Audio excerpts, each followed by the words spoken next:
میں آپ کو سناتا ہوں کہ حاجی کی شان کیا ہے، حاجی کا مقام مرتبہ کیا ہے۔ قاضی عیاض مالکی رحمۃ اللہ تعالی علیہ نے اپنی کتاب شفا شریف کے اندر ایک مزے کی بات لکھی ہے۔ آپ فرماتے ہیں کہ حضرت سعدون خولانی رحمۃ اللہ تعالی علیہ کے پاس کچھ لوگ آئے اور آ کر کہا کہ ہم فلاں قبیلے سے آئے ہیں، اور ایک اور قبیلے کا نام لیا کہ ان قبیلے والوں نے ہمارے ایک آدمی کو جو ہے وہ قتل کر دیا،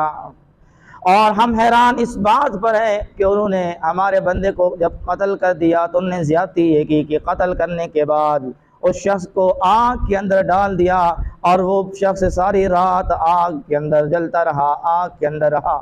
لیکن جب صبح ہوئی ہم لوگوں نے دیکھا تو ہماری حیرانی کی کیا ہی بات تھی کہ ہم نے دیکھا کہ آگ نے اس کا ایک بال بھی نہ جلایا،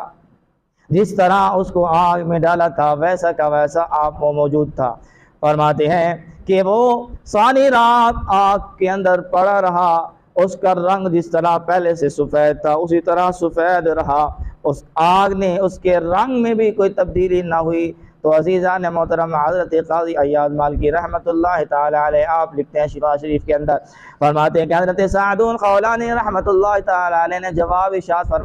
فرمایا اے لوگو، اس شخص نے کہ جس کو قتل کرنے کے بعد آگ میں ڈال دیا گیا اس نے 3 حج کیے ہوں گے۔ تو لوگوں نے کہا جی جناب ایسی ہی بات ہے کہ اس شخص نے 3 حج کیے ہوئے تھے۔ تو آپ رحمۃ اللہ تعالی علیہ فرمانے لگے کہ مجھ تک یہ بات پہنچی ہے کہ جو شخص ایک مرتبہ حج کرتا ہے تو اس نے فرض ادا کر دیا، جو رب تعالیٰ نے اس کی زندگی میں ایک بار حج فرض لکھا تھا اب اس نے ہر فرض ادا کر دیا۔ فرمایا کہ جب بندہ دوسرا حج کرتا ہے تو اس نے رب تعالیٰ کی بارگاہ میں قرض پیش کیا، تو جب وہ تیسرا حج کرتا ہے تو رب تعالیٰ اس کے اس عمل پر، تیسرے حج پر، اس کے تمام جس پر اگنے والے بالوں کو بھی جہنم کی آگ پر حرام فرما دیتا ہے۔ تو فرمایا کہ جس شخص کو